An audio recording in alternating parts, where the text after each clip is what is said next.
So in this video, we're going to be taking a look at the Bluetti AC200P. Now this is the newest model. This has the lithium iron phosphate battery. You can see that Maxoak has really come a long way. This is the AC50, which I've reviewed, the EB150, the 240, I've reviewed all of these. This is their big system, so I'm really excited to test it out. I want to show you what its capabilities are, what its limitations are, and see if this is something that you should consider getting or not. So stick around for this video on the Bluetti AC200P.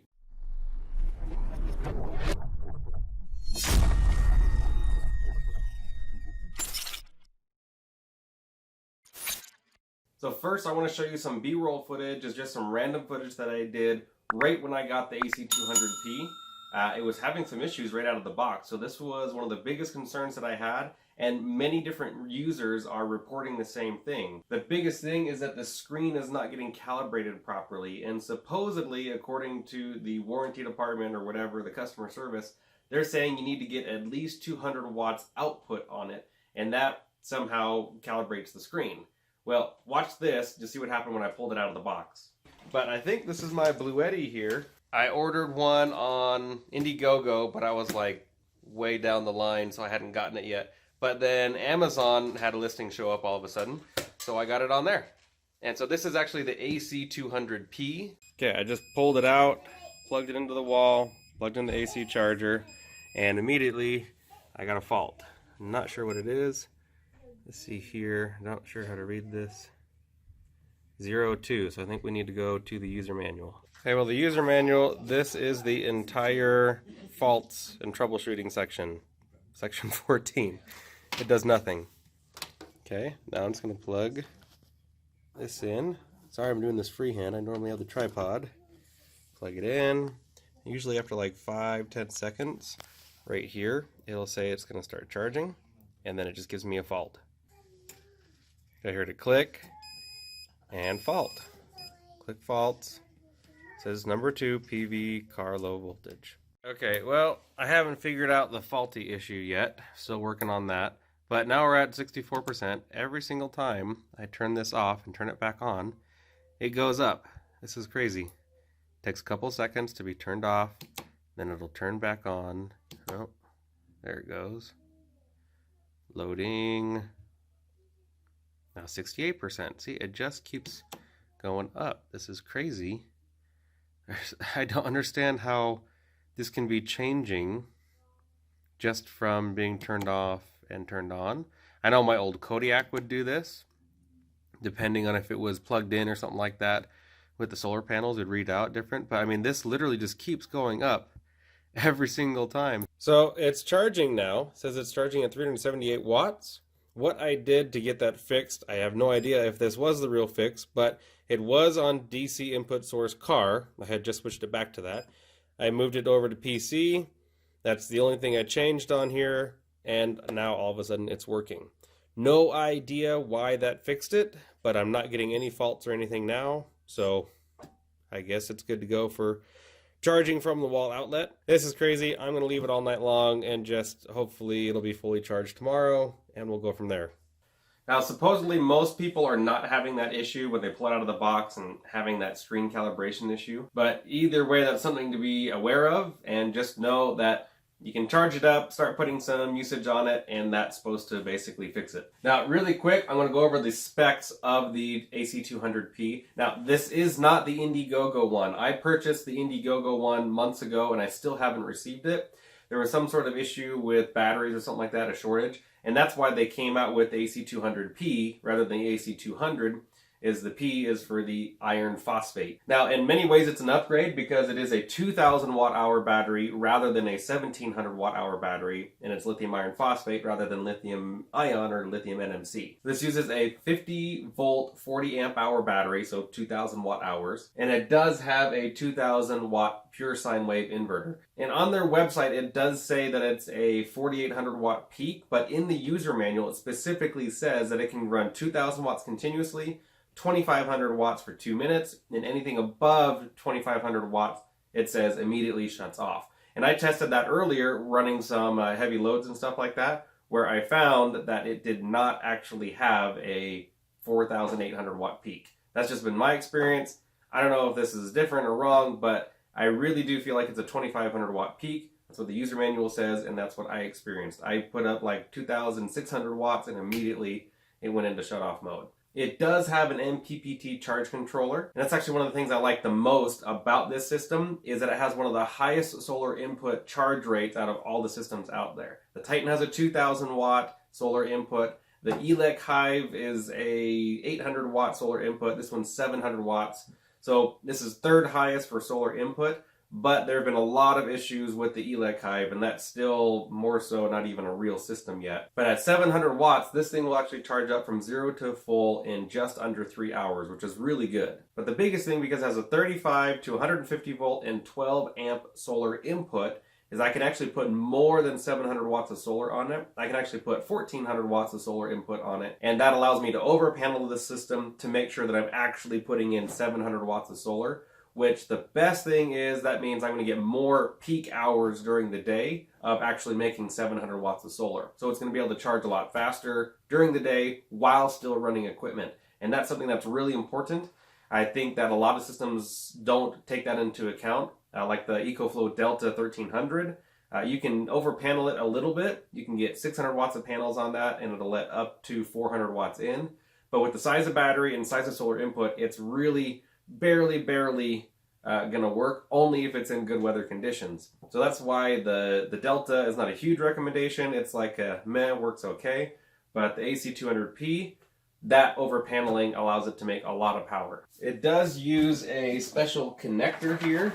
Now basically, the way that this works is you have this SA20, we call it an aviation connector, to XT90. And what you can do is you can take your car charger, it takes about 20 hours to charge this system from 0 to full off the car, and it plugs into this adapter. Now you do have to go in on the screen here, you go to settings, DC input source, you have to change it over to car. And then if I want to do the solar panels, same thing right here, plug in my MC4 connectors. I am a little concerned about the thickness of this cabling, but I guess it's only 12 amps.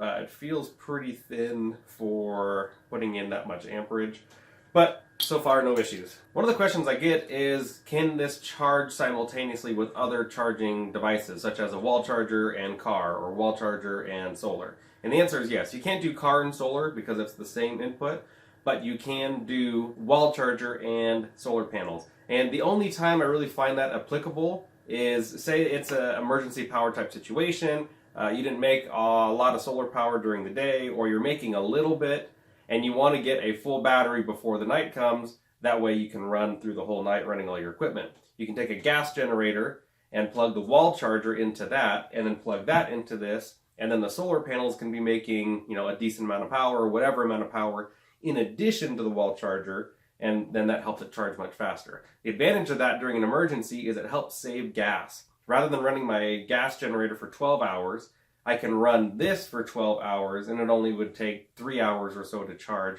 off the gas generator. Now, as you can see here, I've got this charging. It says it's at 382 watts input. I do like how many outlets are on here. It's got 6 outlets. They're a little close, but not too bad. I hate these silicone covers. I'm not going to be using this out in the rain. It doesn't need the silicone covers. I used to think having covers was a good idea. Now that I've experienced them, I absolutely hate them.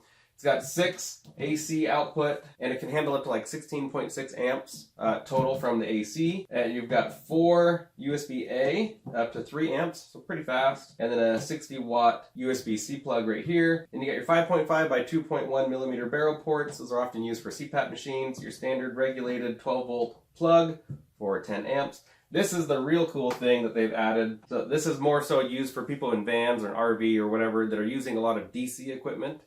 This actually will handle up to 25 amps. So that's really impressive. That's something that's new, that's I haven't seen on another solar generator. 25 amps out of a 12 volt DC plug. That's pretty cool. So the biggest issue that I have with this is how heavy it is. Now, you're not going to get a large inverter and a large battery capacity without the weight. There's no way around it. So you can't really fault them for that. And especially it having a pretty decently good size solar input, that all takes weight, that all takes space. Now, this is about the same size as my Titan with 1 battery, and a Titan with 1 battery has the same 2,000 watt hour capacity, but that would have a 3,000 watt inverter that you can use fully once you add a second battery. But this doesn't have the option to add more batteries. So unlike the Titan, where you can have as many batteries as you want, either Titan batteries or other types of batteries, this what you got's what you got. I would recommend getting like a furniture dolly, putting it on that, and then you could use that at least on the same floor or same level to move it around. When it comes to using this in my RV, I just use this adapter. I really wish they had a built-in RV plug. Seems like it would have been pretty easy to do that. But this is a simple, it's like $5. It's a simple adapter. It just plugs right in to here. See, it doesn't take up a ton of space. It mostly blocks just one of these outlets. But in the end, that allows me to plug straight into my RV, and then I can run everything like normal for as long as I'm making enough solar and the battery lasts. Now, this does have a 2-year warranty, which is much higher than most warranties out there. But in addition to the warranty is the shelf life, and they say the shelf life is only 6 months. That's kind of weird to me that the lithium iron phosphate batteries don't last longer than that. They're saying every 6 months it has to be recharged. I know with like my Patriot, I was just testing that one again the other day, and it had completely drained all on its own. And so I charged it up the other day, and within 2 days, it had lost 15% of the battery. And so basically that means it'll hold a charge for, I don't know, a couple of weeks tops. And so that's one that's just absolutely crazy. It has to be charged up all the time.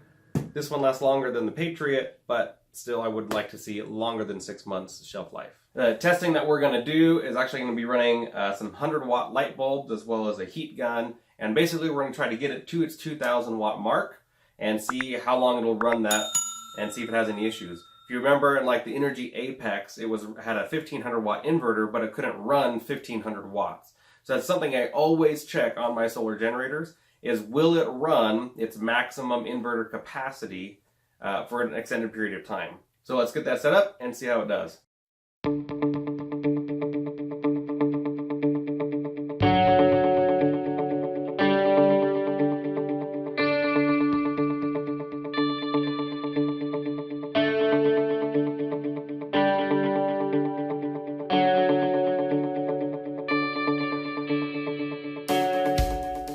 Alright, so it went for a total of about 45 minutes because I was running it for a few minutes before I actually started the timer, trying to get everything set up properly. So that's a pretty decent run time. That's about what I expected. So when I did the same test on the EB150 and the EB240, I got about the same deal, where it was about 75% of what the total capacity is was how long it ran. But that being said, I was quite impressed that it didn't quit the entire time. When it got down to like 15 or 20%, it started not putting out as much power as what it was doing before, but it held its power pretty well. The fan just turned off. It is blowing pretty warm air here, and it's still blowing very quietly, and I'm impressed that as soon as this stopped running hard, within a few minutes, it actually made the fans go quieter. So now the real question is, will it start charging back up immediately after being used this hard? Because this is one of the things that happened with the Delta, the EcoFlow Delta 1300, is after it got used really hard, it wouldn't charge. It didn't charge for like 2 or 3 hours. Okay, so it's kicked on here. It says it's putting in 375 watts. So to go through all the features of the screen here, you can go into settings. You can see your AC output voltage, AC output frequency, DC input source. I have PV. Right now we're not using the PV, which is the photovoltaic or solar panels, but you can select car. In eco mode, no, I want it to be able to run it as hard as I can. Language setting, buzzer setting. We go back to the data here. Gives you just generic info. There was one cool feature, so we can see all these different settings here. DC output, AC output, BMS maintenance. Yeah, this is where it is. So we can actually tell the temperature of the battery, which is cool. And in the manual, it says that it can safely operate up to 40 degrees Celsius, and it's at 44, and it was working just fine. But this is one of the cool things. You can actually get exact voltage of all the cells on the battery inside, which is just a neat feature. 99.9% of people won't ever need that. And then you get a fault history here. This shows you like if you did an overload or anything like that. But it's not in the user manual to know what these codes pertain to, so that's quite annoying. And then to turn everything on, you have to actually select it here. Let's see if it'll turn on the inverter. Okay, so that's interesting. It's not turning on the DC output, and it's not turning on the AC output at all. Okay, I'm gonna go ahead and cycle this off. Okay, back on, started charging again, and turn on. And the fan's not blowing anymore. Okay, so now the AC turns on, and DC turns on. So weird. I guess because I drained it so far down, it went into safety mode and wouldn't let those be turned back on until I actually turned the whole system off. So that's good to know. So a little break from the video. I'm actually in the middle of editing the video right now, and come to find out, for some reason the video of us taking this up to the cabin completely disappeared. It is erased. I cannot find it anywhere.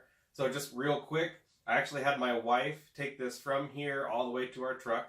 She was able to carry it, but it is quite heavy. She had to set it down a couple of times. Once we got it up to the cabin, we unplugged from the Titan that we have up there permanently and plugged everything into this. It worked perfectly fine. It ran all night long. It got down to about 25% by morning, and then it started charging at 700 watts. By about 9:30 or 10 o'clock, we had a nice, perfectly clear sunny day, and I had about 1,000 watts connected in solar panels. So unfortunately, that video is gone. It's just deleted. Don't know how, but that's kind of a recap of what happened at the cabin. Now we'll go back to us actually leaving the cabin. Okay, now that we did the microwave, I'm going to try doing a toaster oven.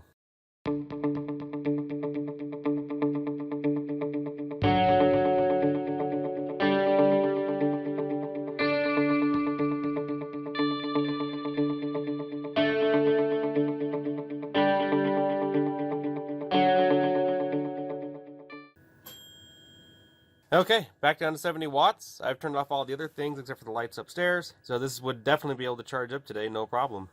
Okay, so now what I'm going to do is I'm going to take this back home, and I want to see how well it charges in the truck on the way home. Very interesting. I just tried to turn this off. Apparently it doesn't turn off.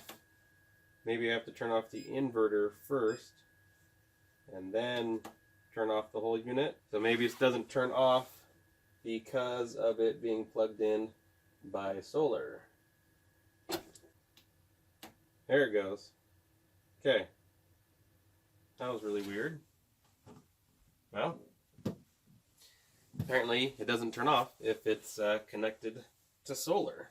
So now what I have to do is unplug my solar panel adapter, get my car charger adapter, which is this one here, and then I have to remember to change it on the screen to go from solar panel charging to car charging. This part might be a little shaky, but basically what I'm going to do is go to settings, DC input, go to car, go back, and now it's ready for the car charger. So I've already got it plugged into the side here through the adapter, and then I just plug it right into here. So now we see it's charging at 108 watts.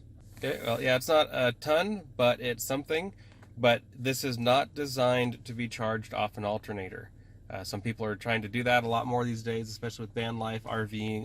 This is not meant to be charged from an alternator, nor are most alternators designed to be running something more than the battery on the vehicle. The other thing you want to keep in mind is that you do not want to be running this with the vehicle turned off, because this will actually drain your vehicle battery while charging the AC200P. That's standard with pretty much all solar generators.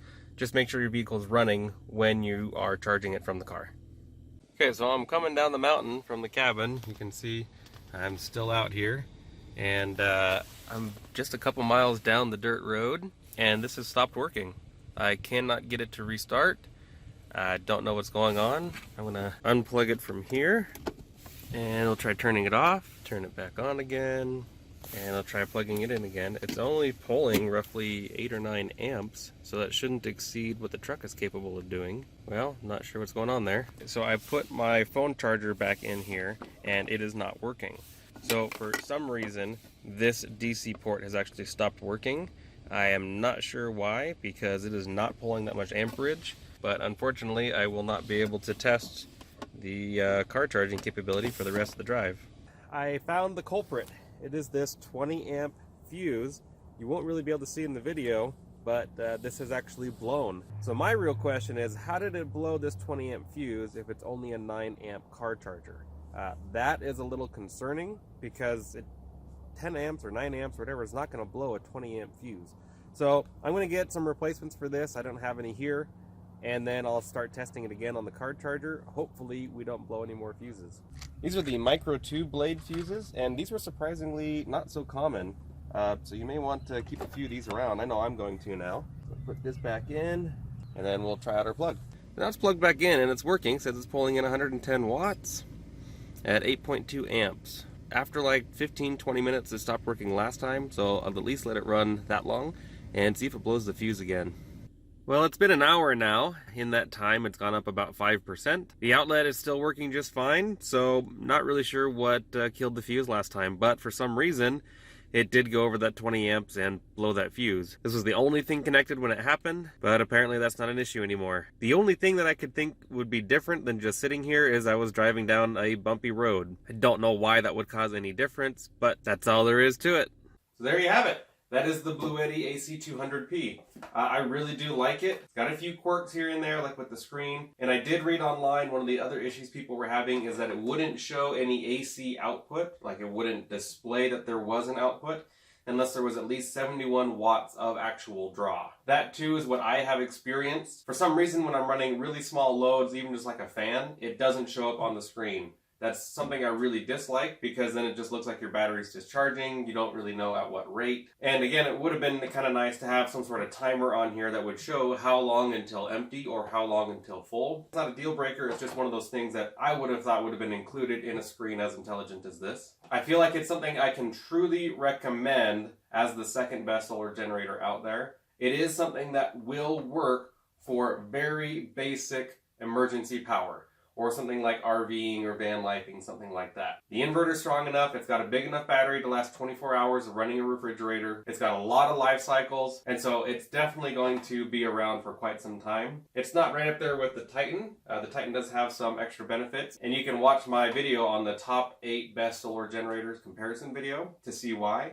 But that doesn't mean I dislike this. I really think it would have been very easy for them to add the ability to add external batteries, and that would have been a big game changer for it. So maybe in one of the future models they'll do that. But in the meantime, I definitely do like it. In an emergency, it's something I would feel comfortable recommending to someone else, or even letting someone else in my family use it and know that it's actually going to work pretty well for them. If you're looking at running like a refrigerator and a freezer and a TV and a CPAP and a fan and a light, all of those things, this is probably not going to be enough. Just because that's too much energy that gets used up in a 12-hour space of time. And that's how long you really need to account for at night to make sure that it's not going to have any issues of turning off and all those other items turning off. I would definitely recommend an outlet timer for running something like a fridge and freezer, but it's got a quick enough recharge rate with the 700 watts of solar input. I personally like to put more than 700 watts of panels on the system. That way, at least 700 watts is going into the system. I want to be making more than 700 so it actually gets 700. I got this one on Amazon. I'll put the link down below. There should be a coupon if you click that link down below. If you're interested in getting one of these, I think it would be a good choice. If you're going to need a little bit more power, you want to go with something like the Titan. So for information on both of these, go to poweredportablesolar.com. Or if you have any more questions, feel free to email me at info@poweredportablesolar.com. For recommendations on the cables and the panels and all the other items, also see the links down below. Also, very importantly, if you found this video helpful, click the like button. Please, that makes a big difference. That lets other people know that this was a really helpful video. And in addition to that, if you did find it helpful, click the subscribe button, click the bell, that way you get notified exactly when more content like this comes out. I love all your guys' comments. If you have any questions, go ahead and post them down below. I do respond to them. Or again, just shoot me an email at info@poweredportablesolar.com. Thank you guys for tuning in once again, and we'll catch y'all next time.